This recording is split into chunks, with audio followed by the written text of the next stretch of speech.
Hi everyone, my name is Marne Titchenell. I'm the Wildlife Program Specialist for the Ohio State University Extension. I'm out in the woods today to talk to you a little bit about the Great Lakes Early Detection Network app. And we're going to talk about how that app can be used to detect and track invasive species.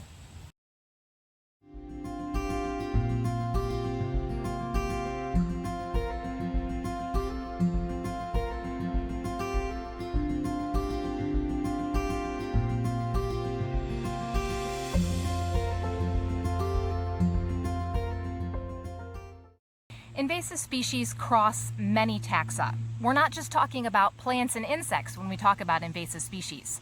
There are invasive wildlife species, insects and other invertebrates, invasive diseases, and invasive fish. And the negative impacts that they can have on our ecosystems can get pretty complicated. Thankfully, using the Great Lakes Early Detection Network app is not complicated. It's pretty simple. And it doesn't matter whether you are an expert or not.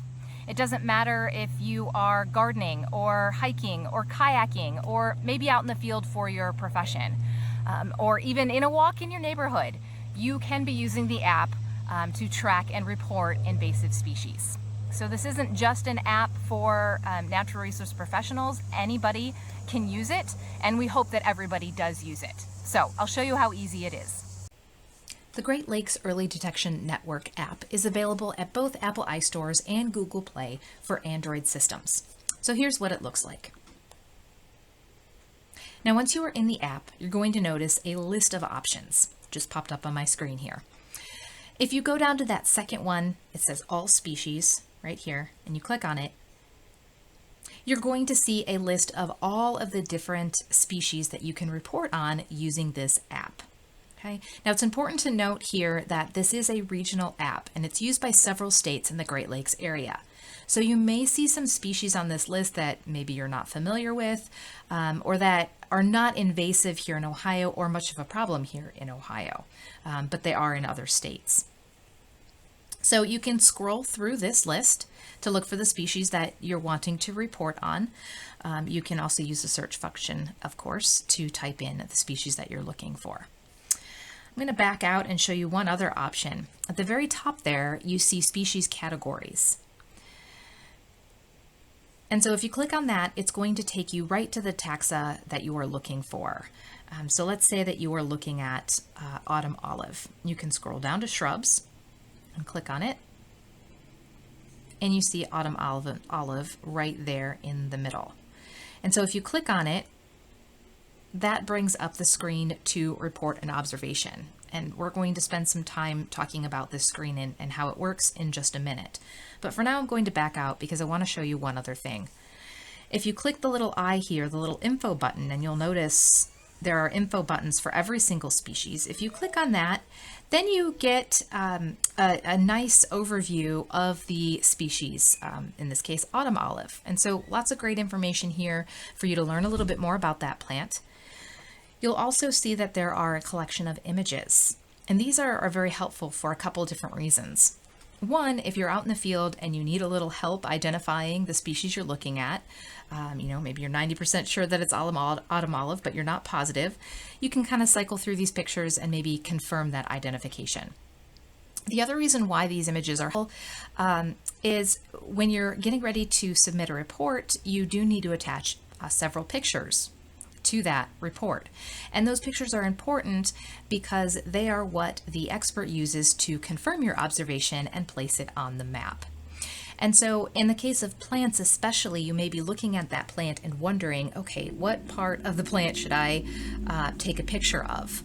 Now I know for you, natural resource professionals out there, you probably know this, but if you're not quite sure, you can kind of cycle through these images, which really focus on identification characteristics of these different plants. So we have the leaves here, a nice close-up picture of the leaves. We have a picture of the flowers. Here would be the bark. Another picture might be the bud, maybe the leaf scar. So those are some of those features that we would really like you to take a picture of so we can accurately identify that species. You'll also notice that at the very end of the screen there is a map button. And so once you create an observation and you submit it and it is approved, this is the map that it will pop up on. So I'll just zoom you in here a little bit so we can see Ohio. And you really can zoom in quite a bit using this map to find exactly where those reports were made. Okay, so zoom this back out here.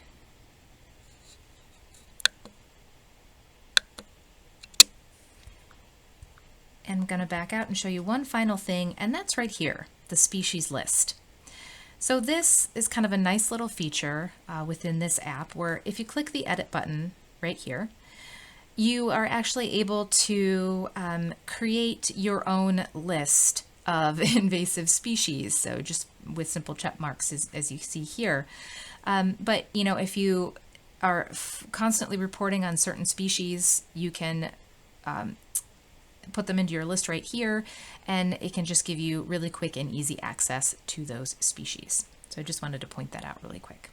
Okay, next we are going to talk about how to report an observation.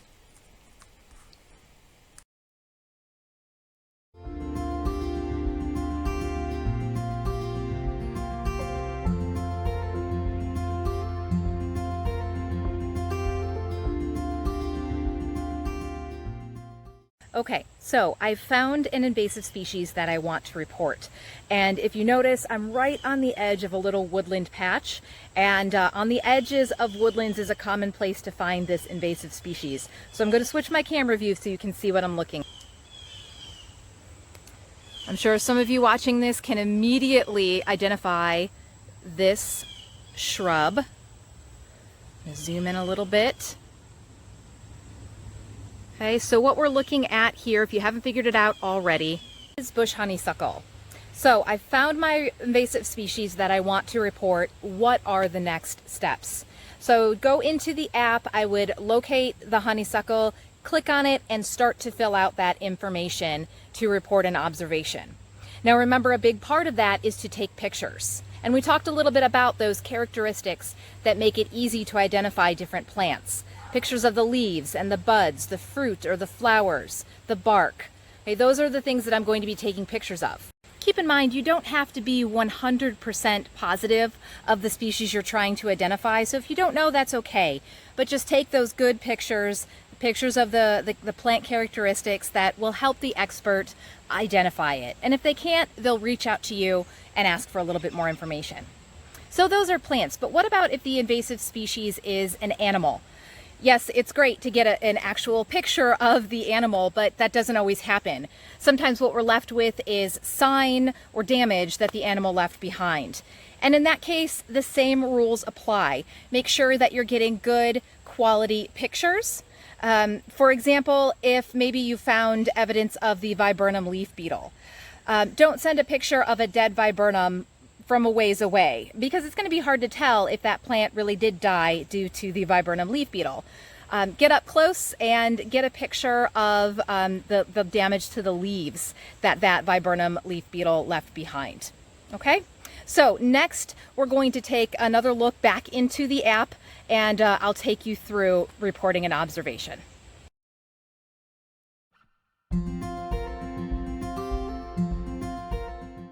Okay, so here we are back inside the app. I'm going to navigate to the species that I located, so that bush honeysuckle.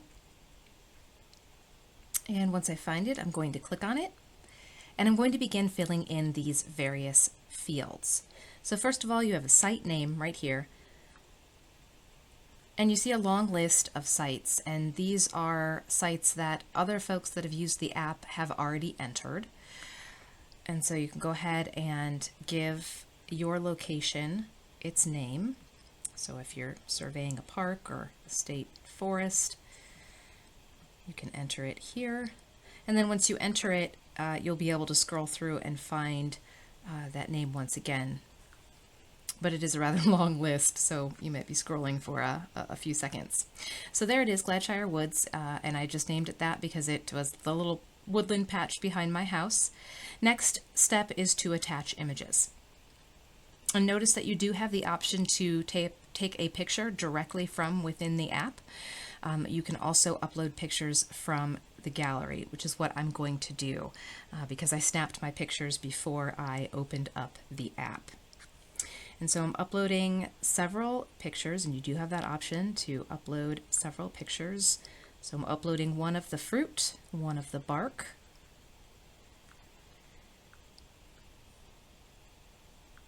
another one of the leaves with my hand there for scale.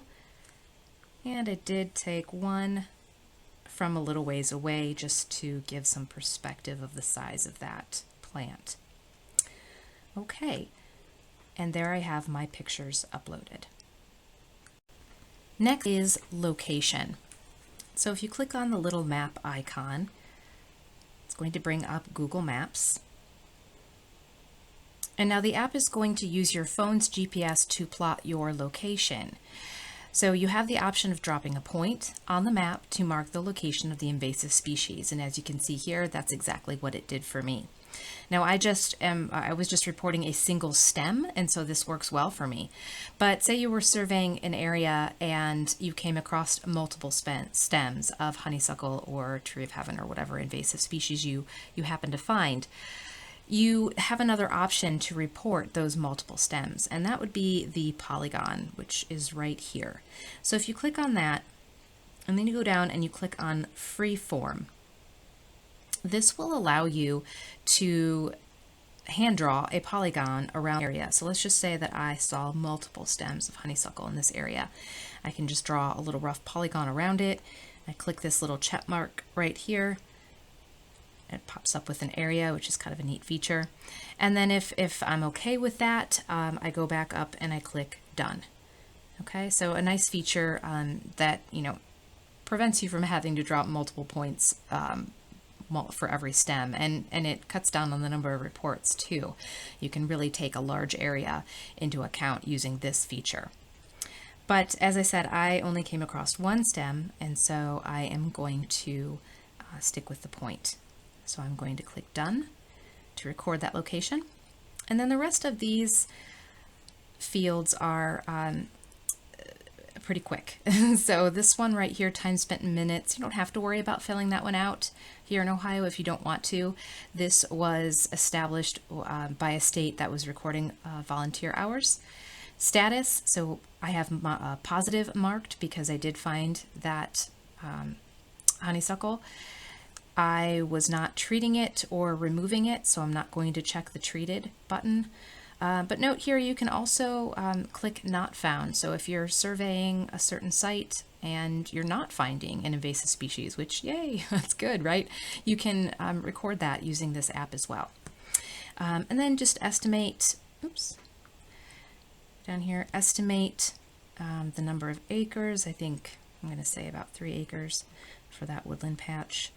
Density was low. I only came across that one, surprisingly. And then you also have some options, or the option of leaving some notes for the reviewer right there. And then once you are happy with everything, you click the save button right there.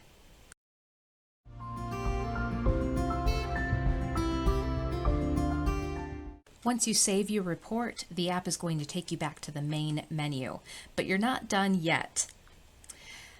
So if you go back to that main list, you'll see that there's one titled Upload Queue, and this is important. So this is your report, and you still need to upload it. So if you click on that, there is my report, that we just went through, that we just created. And you still need to upload it and click this button here. So once you click that button, the app uploads it to the EDD Maps system, which stands for Early Detection and Distribution Mapping System. It's a web-based mapping system for documenting invasive species and pest distributions. So it takes the reports that we are submitting and it places them on the map. So I like to go in, just make sure that everything that I entered is there, everything looks good. I'm going to click save, and it's just saying it saved it to the upload queued, and now I'm going to go and I'm going to click upload. So this is the part that may trip some people up. You do have to be registered with the EDD Maps system. Okay, so if you haven't already registered, you just click the little register button. I have, so I'm going to click the login button, and I'll just have to quickly put in my username and password. Okay, and sign in. So if you haven't done this, don't let this step stop you. It's not difficult. It's just asking for an email and a password to register for this mapping system, and you do it once and you're done. So I have registered, I'm signed in, and I'm going to click upload.